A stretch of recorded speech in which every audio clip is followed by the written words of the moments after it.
This is a solar array inverter by Silicon Energy, made in Washington State in about 2011. A&R Solar put this package together for me using these Washington State produced Silicon Energy panels. Unfortunately, as you see in the corner here, a number of these panels have delaminated. And the symptom of that is this red light here. And as we zoom in here, we can see Riso low. That means the resistance of the insulation is low.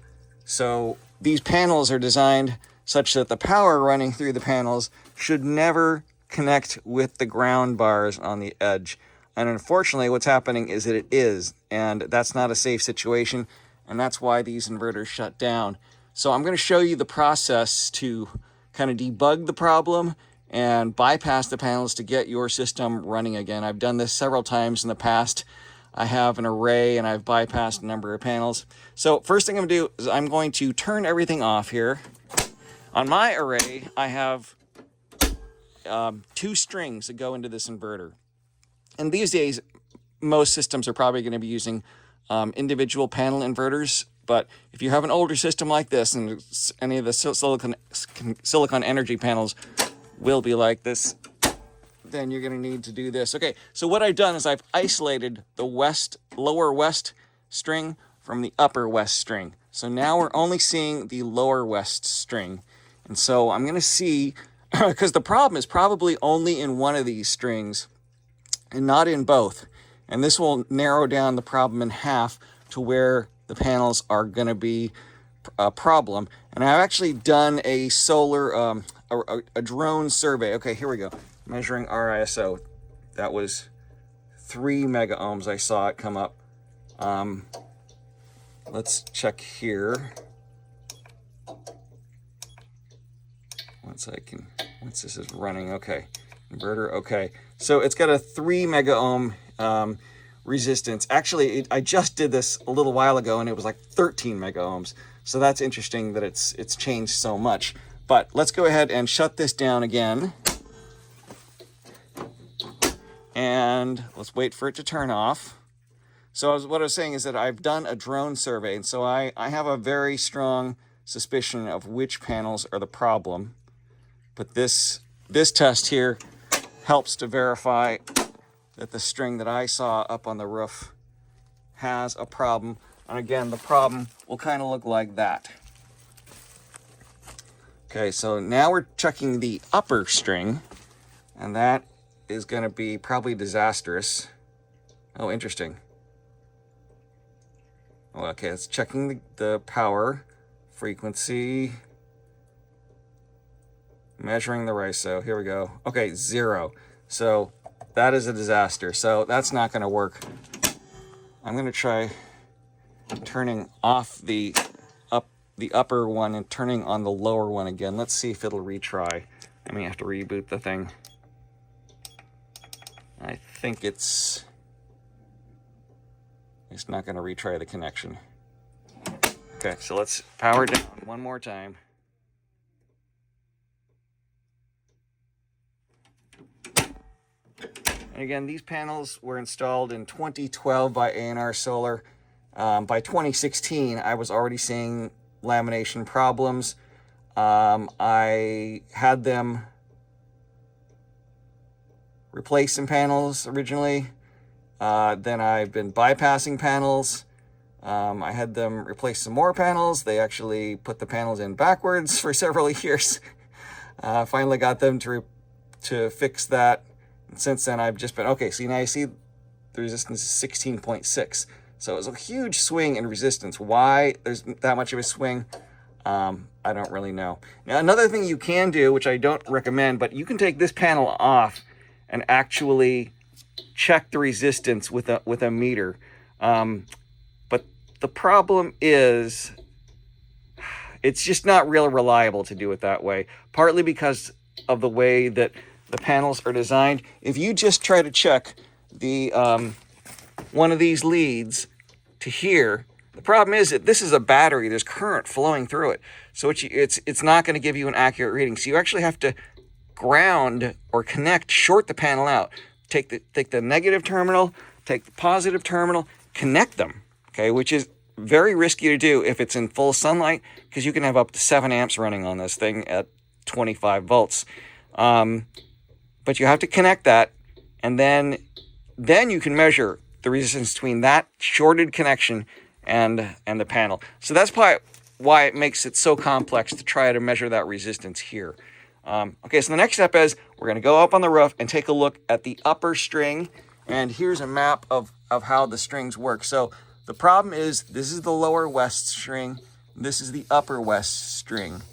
And I've already isolated problems on these two panels right here that we're going to be taking a look at. Okay, we're up on the roof. You can see I'm harnessed in here. These are the two panels that I'm interested in. Based on drone survey, you can see off in that far corner, there's some delamination there. But I don't see any signs of actual sparking electrical activity kind of things. Here's the other panel that I'm interested in. Let's get up here and get closer. Okay, so you can see there's a large area that runs all the way from over here down there. But the thing I'm most concerned about is right there.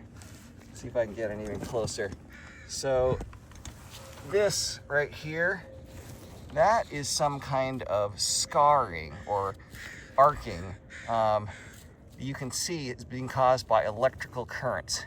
So here's where the power comes here, and there's a lead that goes in there, but it also is right next to that metal grounding bar, and that's what's been conducting. So next step is I'm going to take off these covers here, and you can see there's 2 screws there on the bottom of each of these covers. So I'm going to take off those covers, and then we'll work on testing and then bypassing.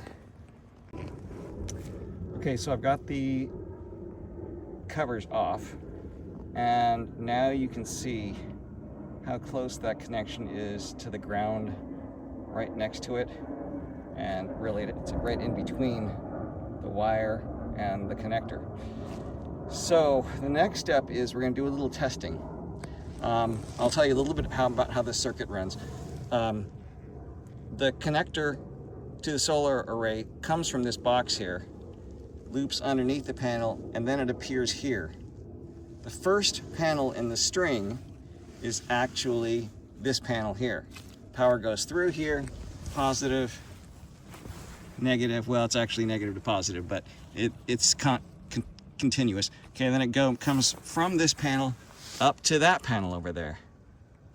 And then from that panel, it actually comes out back here and then goes back down to the rest of the string.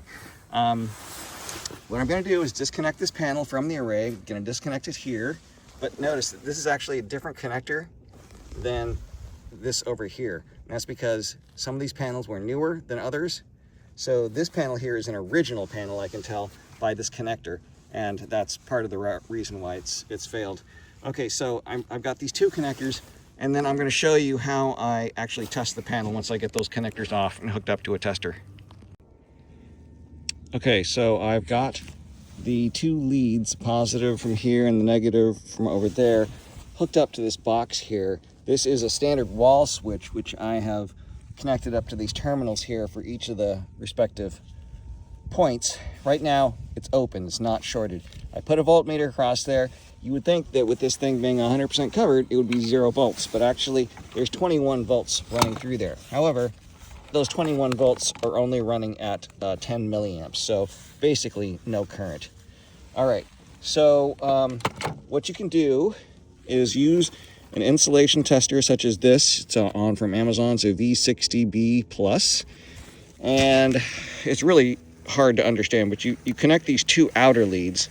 So I've got the negative lead connected to the ground over there, and the positive lead I connect up to either of the 2.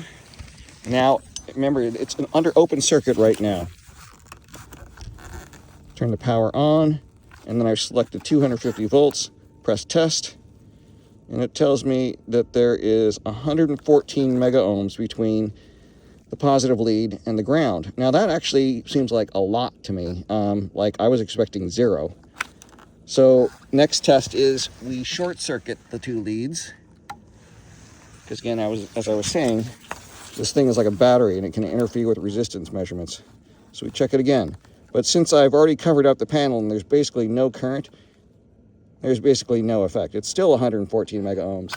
One last thing I'm going to do is put the ground directly on the bar there, just to see if that might make a difference. Still shows 115 mega ohms. So in theory, this panel is good, even though I know it's bad based on what I see there. So that leads me to wonder, is it really bad? Or is it one of the other panels? Well, maybe the easiest way to find out is to bypass this panel and then go turn on the inverter. So that's what I'm going to do. All right, so I've bypassed it. So this is this wire nut here. This is just a temporary bypass. So I've got the positive lead coming from, again, the array, going through here and then going up to the next panel. And in order to be able to do this, you have to have a bunch of extra leads. In my case, I have to stock 2 different styles, but that's what's necessary. So let's go down to the inverter and see what this shows. In theory, the inverter is still hosed with a 0 resistance, but let's go see. Okay, back at the inverter.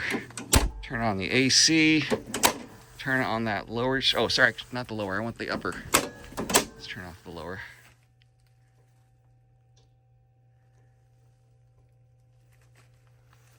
Okay, so we're checking to see what the Riso is. And after seeing that that panel was 115 mega ohms, in theory, it should still be failing, but let's see what happens. 0, yes, it's still failing. So that was not the bad panel, even though it clearly is a bad panel, and I think I will bypass it. Got to go back upstairs and try to find another panel. Okay, same process here. I've got the panel covered, got the negative and positive leads run to my box. I've already short-circuited the box. You can't see it, but it's already short-circuited. I've got the negative connected to the ground, got the positive connected. Well, I tried it to the positive and I tried it to the negative. I'll show you what happens. Press, test, flashes 192, and then it goes back down to 1. Now, to be honest, I'm not sure what that means, because if it was truly short-circuited, it would say 0. And I can show that if I connect both to ground. So 0. Okay. What it means showing 1, I'm not sure, but I think that's very suspicious. So what I'm going to do is going to bypass both these panels now, connect from here to there, and then go back down to the inverter. Okay, this bypass looks a little strange, but I'm pretty sure it's correct. It's coming from the roof, behind the panel, through that connector, comes down here, spliced in. This wire here goes out there and goes down to the rest of the string. There's a wire actually that comes from the other side, the negative side of the panel, and it comes back over here. This is the negative side of the panel that then used to connect over here and go down. So I bypassed both of these panels. Let's go down, turn on the inverter and see. Okay, I just turned upper string on. Let's see what happens with the Riso.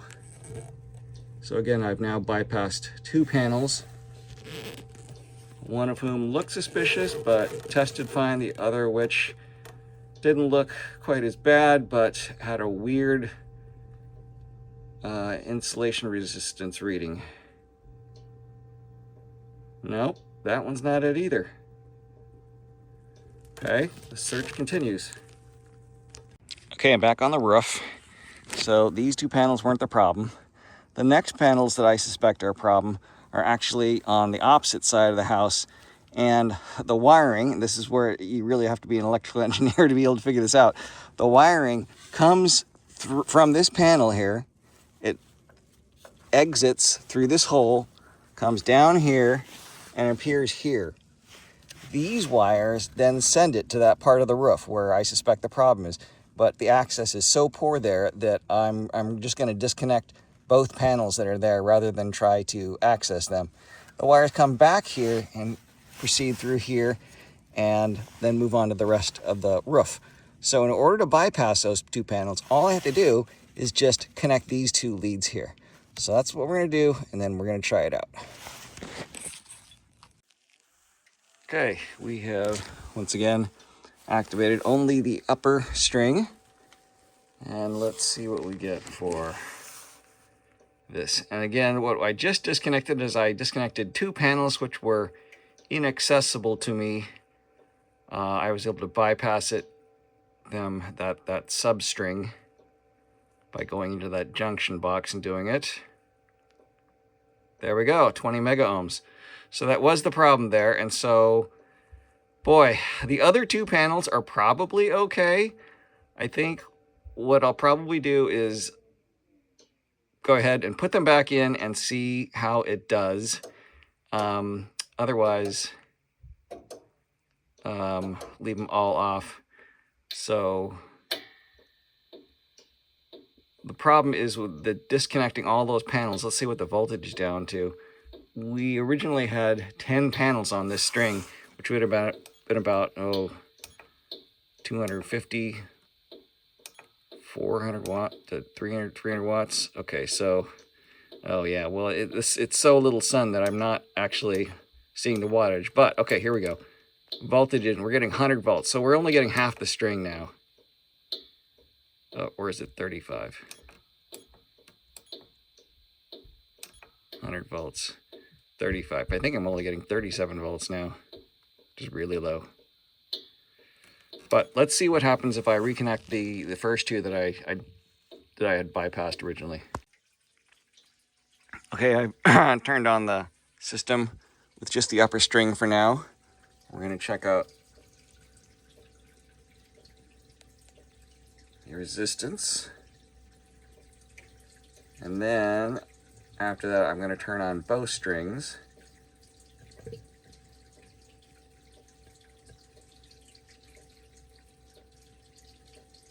Okay, so it's 8.3. It's a frosty morning, so we've got low but still adequate resistance. Now I'm going to actually shut this down,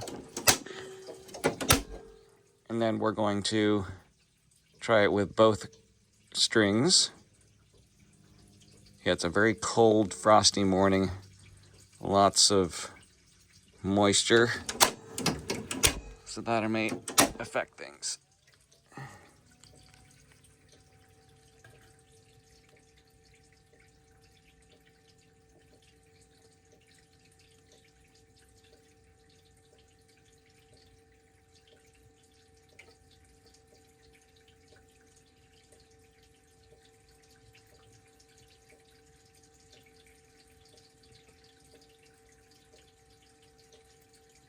Okay, so we get 6 mega ohms with both strings going. And for reference, so 20 mega ohms is the maximum. That means that there's absolutely no resistance. There's no current passing, leaking into the ground. And I think the minimum is somewhere around 1 mega ohm. I can't quite remember. And just to review what happened, okay, so the inverter wasn't working. So I first tried out the lower string, and that had good resistance. Then checked out the upper string, and that was shorted out. Based on visual inspections, I tried disconnecting this panel and then both these panels. This panel I noticed had about 120 mega ohms resistance. And this panel, in retrospect, when I was just seeing that one, I think that means it was just open circuit. So there was no connection to the ground, as it should be. So after both of those didn't work, then I actually disconnected these panels here. I think it's only this panel that's bad, but I disconnected both by doing shorting these leads out right here, which bypasses those panels, and now the system is working. Now obviously I can't keep on removing panels forever because the inverter eventually isn't going to work, but that is the simplest and most cost-effective thing to do, given the cost of hiring the solar company to come out and replace these panels, not even including the cost of the panels, which you can't get anymore. I can get them from a supplier of ones being pulled off the roofs. But yeah, it's not a great situation, but that's how you can keep these Silicon energy systems working in the long run. If you do have a problem like this and you want to try to get replacement panels, talk to solar suppliers in your area, and they may have panels available that have been pulled off of roofs and sell them to you real cheap. Good luck to you. I just wanted to take a minute and show you the roof panels. And these two that are off on their own, these are the ones that I ended up bypassing. You can see there's very poor access to them. So you can see there's a little bit of delamination on the left panel on the very left edge, but there's not a lot. And then you compare that with these two panels here, which are the ones that I tried to bypass, and you can see how much more delamination there is on this lower left one and the upper right one. But these two didn't need to be bypassed. So sometimes the ones that look the worst are actually not the problem. And then the panel above these two, the very upper left of my string, that panel actually had to be replaced, even though it looks like it's fine. So unfortunately, you can't always tell by a visual survey. And you may have to just bypass them one by one, or do the programmer's trick of splitting the array in half, bypassing half, and then seeing if that is, and then you can narrow it down again. Good luck.